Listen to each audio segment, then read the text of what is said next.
Imagine being a father who has everything: wealth, power, success, and the title of CEO, yet you feel powerless when it comes to the one person you love most in the world, your daughter. A daughter born mute, who never spoke a word, no matter how many doctors you visited, no matter how many prayers you whispered at night. But one ordinary day at a playground, something extraordinary happened, and it wasn't a doctor or therapy that changed everything, but a baby. A single moment that left a powerful man frozen in disbelief, because for the very first time, his daughter spoke. This is not just a story, it's a miracle of love and kindness you won't forget. Stay with me till the end, and before we dive in, don't forget to like this video and subscribe to our channel so you never miss more heart-touching stories like this one. Richard Hale was the kind of man newspapers loved to write about. At just 45, he was one of the youngest and most influential CEOs in the city, running a global company worth billions.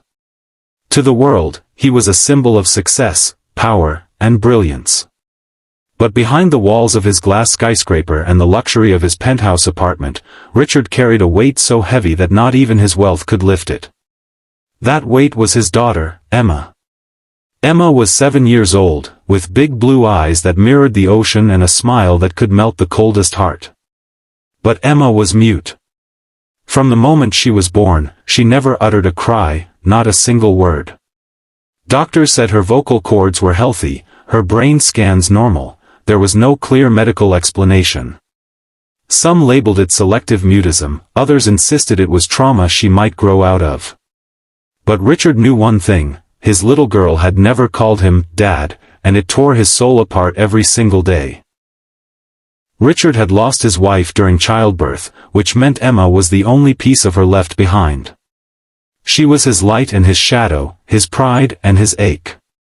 He tried everything: speech therapists, child psychologists, specialists flown in from around the world. Nothing worked. Nights in his penthouse were often filled with silence, except for the faint sound of Emma's drawings as her pencil moved across the page. She loved to draw: fairy castles, smiling suns, flowers dancing in the breeze. It was her way of speaking, and Richard cherished every piece like sacred treasure. But no sketch, no picture, no color could replace the one thing missing: the sound of her voice. Despite his busy life, Richard never let his schedule rob Emma of his presence.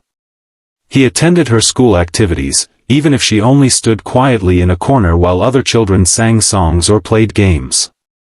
He took her to parks, though she never joined the laughter of other kids.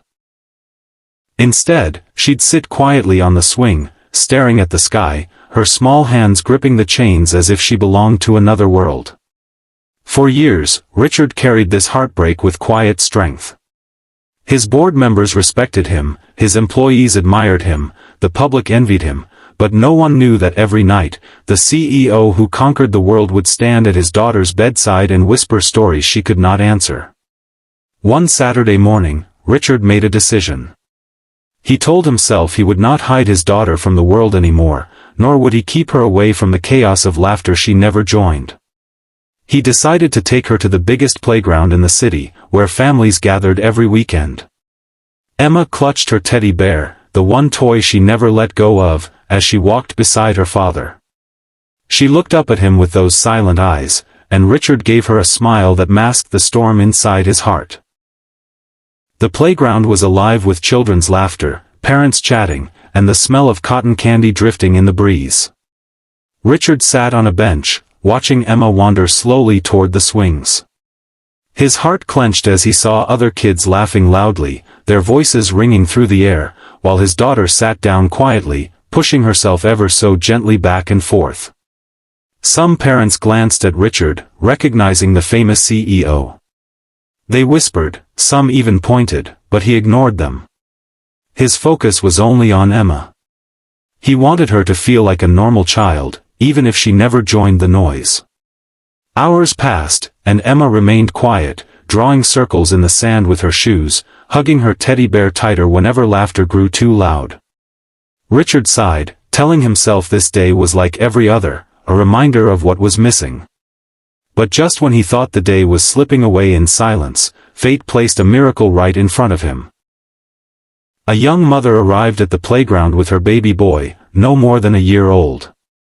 The baby had the kind of giggle that made heads turn, pure and infectious. He toddled unsteadily on his little legs, falling on the grass, then laughing loudly at his own clumsiness. The mother smiled warmly as she let him wander safely near the swings. Richard didn't pay much attention at first. Babies were common at playgrounds, but what happened next made his heart skip a beat. The baby waddled directly toward Emma. She froze, her teddy bear pressed against her chest, unsure how to react. The baby plopped down beside her in the sand, picked up a handful, and let it fall between his tiny fingers with a squeal of joy. Then, as if drawn by some invisible thread, he looked up at Emma and giggled, reaching out to touch her teddy bear. For the first time in a long time, Richard saw something unusual in his daughter's face, hesitation mixed with curiosity.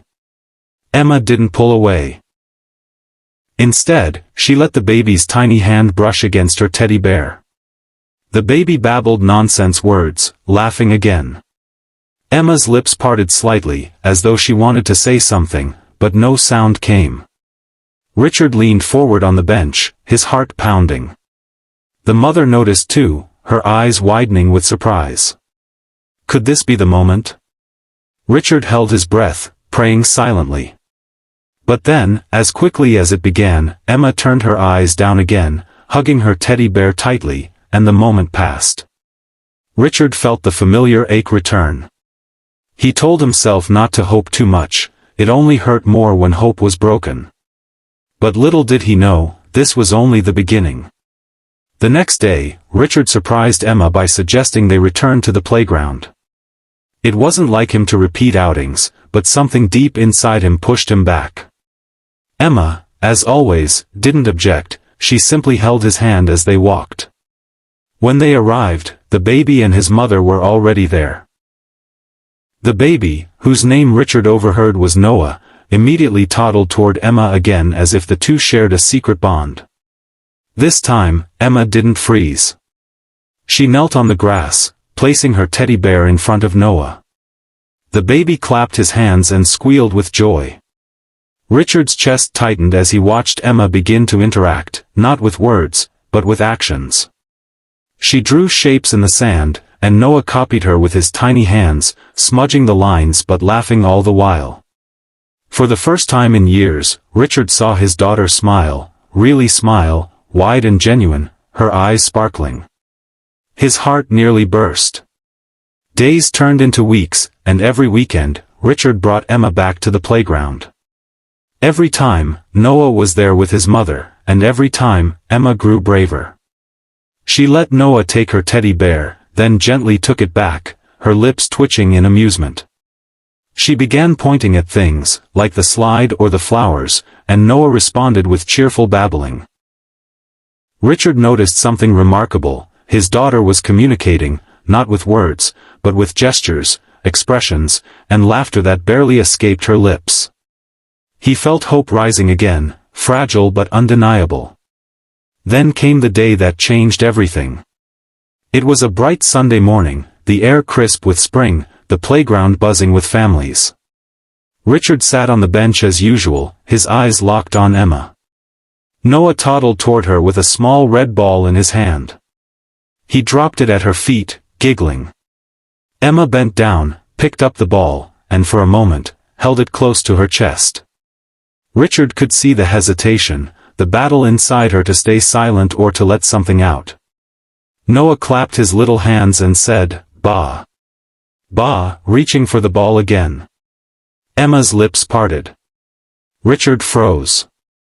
The entire world seemed to stop. And then, like the sweetest music ever heard, a small, trembling word left her mouth. Ball. Richard's breath caught in his throat.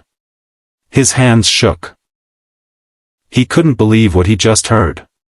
Emma spoke. For the first time in 7 years, his daughter had spoken. Her voice was soft, fragile, almost uncertain, but it was real. Ball, she repeated, this time looking at Noah with the tiniest smile. The baby squealed and clapped again as if celebrating her victory. Richard stood frozen, tears filling his eyes, his powerful frame trembling like a leaf. The mother gasped, covering her mouth in awe. Richard wanted to rush forward, to scoop his daughter into his arms, but he didn't want to break the magic.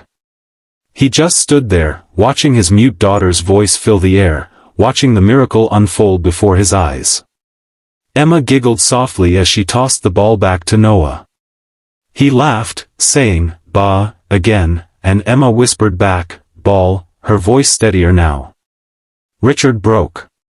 Tears streamed down his face uncontrollably. The CEO who faced boardrooms with steel nerves, who negotiated billion-dollar deals without flinching, was now sobbing openly in a playground, because his daughter had spoken for the very first time. He finally rushed forward, falling to his knees beside Emma, pulling her into his arms. "Emma, sweetheart, you spoke," he whispered through tears, holding her tightly. Emma looked at him, her blue eyes shining, and for the first time in her life, she whispered a word that shattered and healed him all at once. "Daddy." Richard collapsed into sobs, cradling her against his chest, his heart breaking and mending all at once. The playground around them seemed to disappear.